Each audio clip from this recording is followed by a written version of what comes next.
कावेरी जी ने अपनी बेटियों से कहा कि वो प्रेगनेंसी का बहाना बनाकर अपने पतियों को सबक सिखाए। अब सुनिए आगे। मम्मी, आपने जैसा कहा था हमने वैसा ही किया, लेकिन देखिए ना, विवेक का हाल तो वैसा का वैसा ही है। घर में ना सुबह का नाश्ता बनता है और ना खाना। नौकरी पर जाने की बात करूं तो खाने को दौड़ते हैं मुझे। हाँ मम्मी, मैंने भी सुमित को कितनी बार कहा कि अगर नौकरी नहीं करनी तो कोई छोटी सी दुकान ही खोल लो, घर का खर्चा कैसे चलेगा। देखो दोपहर के 12 बजने आए और जिनाब अभी तक सो रहे हैं। हाँ मम्मी, ईशा और सुहाना ठीक कहती हैं। अविनाश का भी यही हाल है। जब मैंने अपनी प्रेगनेंसी के बारे में कहा तो मुझसे कहने लगा, अरे दूसरी लड़कियां तो 9 महीने तक नौकरी करती है, बस डिलीवरी के टाइम छुट्टी लेती है। मोहिनी, तुम भी नौकरी करो। अब मुझे कहाँ नौकरी मिलेगी। मम्मी बताओ अब मैं क्या करूं। हे भगवान, क्या सोचकर घर जमाई दामाद लाई थी मैं कि मेरी बेटियां मेरे पास रहेंगी और खुश रहेंगी, लेकिन इन आलसी दामादों ने तो हमारी जिंदगी को भी प्रॉब्लम में डाल दिया है। मैं तो कहती हूँ मम्मी, हम लोग वापस अपनी जॉब पर जाना शुरू कर देते हैं। बता देते हैं इन लोगों को कि हमने प्रेगनेंसी का बहाना किया है। नहीं नहीं बेटा, ऐसी गलती भी मत करना। अगर तुमने ऐसा किया तो इन तीनों की आदत और खराब हो जाएगी।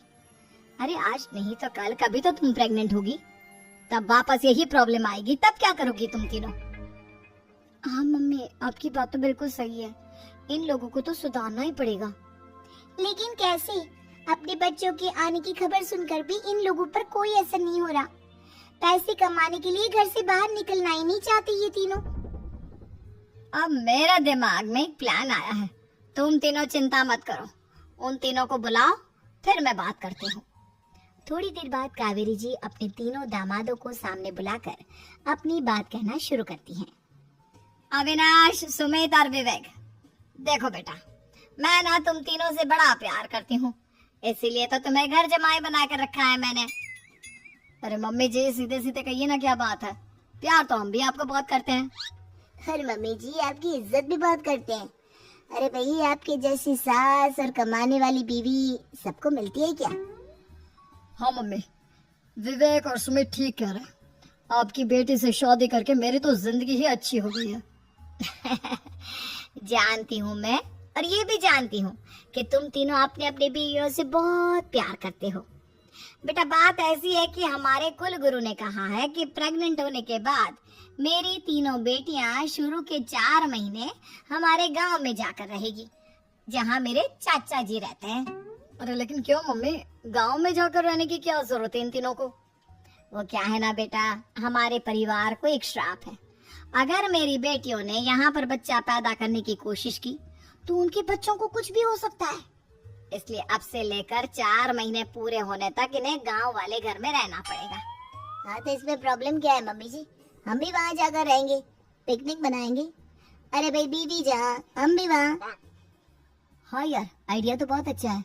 शहर की जिंदगी में रह रहकर परेशान हो चुके हैं, अब कुछ दिन गांव में बिताएंगे। तुम लोग समझने की कोशिश क्यों नहीं करते? तुम में से कोई भी वहाँ नहीं जा सकता, और मैं यहाँ रहूंगी ना तुम तीनों के साथ। 4 महीने की तो बात है, उसके बाद ये तीनों ही लौट कर आ जाएंगी। ठीक है मम्मी जी, अब हमारे बच्चों का सवाल है तो ये तो करना ही पड़ेगा। कावेरी अपनी तीनों बेटियों को कुछ दिन के लिए घर से बाहर कहीं दूसरे शहर में रहने के लिए भेज देती है। कुछ दिनों के बाद, अरे मम्मी जी, बहुत दिन से पिज्जा नहीं खाए, मंगवाइए ना। क्या बताऊं बेटा, पहले तो बेटियां खर्चा दे देती थी क्योंकि उनकी नौकरी थी, लेकिन अब तो मेरे पास पैसे ही नहीं बचे। थोड़े बहुत पैसे हैं जो बच्चों की डिलीवरी में काम आएंगे। लेकिन मम्मी जी, आपकी बेटियों को वापस आने में तो अभी बहुत वक्त बाकी है।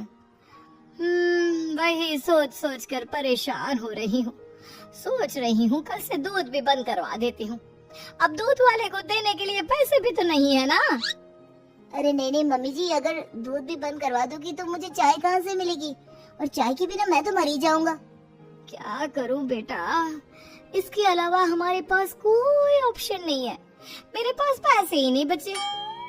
इस तरह कावेरी जी धीरे धीरे अपने तीनों दामादों को पैसे देना बंद कर देती हैं और घर में खाने पीने की चीजें लाना भी बंद कर देती है। अब वो तीनों बुरी तरह से परेशान होने लगे थे, और इसलिए एक दिन तीनों प्लान करके घर से बाहर निकलते हैं और बाजार में जाने के बाद, यार अच्छा खाना खाए हुए कितने दिन हो गए, पता नहीं कब अच्छा खाना मिलेगा। हमारी बीवियों के जाने के बाद तो हमारी हालत भिखारियों जैसी हो गई है यार। कुछ भी हो, मुझे तो आज पिज्जा खाना ही खाना है। जेब में 1 रुपया नहीं है और पिज्जा खाएगा, कहाँ से आएंगे पैसे? अरे देख वहाँ सामने बोर्ड पर क्या लिखा हुआ है, कंप्यूटर पर काम करने के लिए एक आदमी की आवश्यकता है। भाई मैं तो जा रहा हूँ, काम करूंगा और शाम तक पैसे लाकर आराम से पिज्जा खाऊंगा। जा जा, तुझे कोई काम नहीं देने वाला, हम तो घर जा रहे हैं। चल भाई सुमित। सुमित और अविनाश वहां से चले जाते हैं और विवेक उस कंप्यूटर शॉप पर सारा दिन काम करके 5,000 रुपए कमा कर घर लौट कर आता है और अपने खाने के लिए अच्छी अच्छी चीजें भी लेकर आता है। ये देखकर विवेक और सुमित के दिल में भी कुछ पैसे कमाने की इच्छा जागती है। अरे सुबह सुबह कहाँ चल दिए तुम?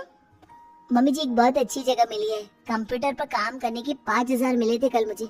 अगर रोज काम करूंगा तो पूरे 40,000 की तनख्वाह। अरे वाह, ये तो बहुत अच्छी बात है दामाद जी, आपको जाना ही चाहिए। सुमित और अविनाश विवेक को इस तरह तरक्की करते देखकर परेशान हो जाते हैं और वो दोनों भी काम की तलाश में निकल पड़ते हैं। धीरे धीरे उन दोनों को भी काम मिल जाता है। अब कावेरी के तीनों दामाद छोटी मोटी नौकरी करके अच्छा पैसा कमाने लगे थे। एक दिन कावेरी उन्हें अपने पास बुलाती है। अरे वाह, विवेक 40,000 कमा लेता है, अविनाश 60,000 और सुमित तुम भी 40,000 के आसपास कमा ही लेते हो। कुल मिलाकर तुम अच्छे खासे पैसे कमा रहे हो बेटा। हाँ मम्मी जी, बहुत मजा आता है जब महीने के एंड में मोटी रकम हाथ में आती है। पूछिए मत मम्मी जी, घर में रहकर रोटी बना बना कर और तो जैसा महसूस होने लगा था मुझे तो। हाँ बेटा, तुम तीनों की बात तो बिल्कुल ठीक है। और जानते हो, अब तुम तीनों की पत्नियां भी वापस लौट कर आने वाली है। लेकिन मम्मी जी, अभी तो उन्हें गए सिर्फ 2 महीने हुए हैं। आपने तो कहा था वो 4 महीने के बाद लौट कर आएंगी।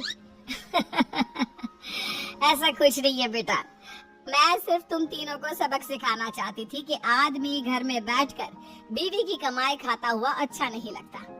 इस दुनिया में हर इंसान को मेहनत करनी चाहिए, काम करना चाहिए, चाहे वो औरत हो या आदमी, ताकि अपने परिवार को संभाल सके। कावेरी की बात सुनकर उन तीनों को अपनी गलती का एहसास होता है और कावेरी उन्हें सच बता देती है कि ईशा, सुहाना और मोहिनी शहर में ही कहीं दूसरी जगह रह रहे थे। शाम के वक्त उन तीनों की पत्नियां लौट कर आ जाती है और कावेरी जी का परिवार एक खुशहाल परिवार की तरह रहने लगता है।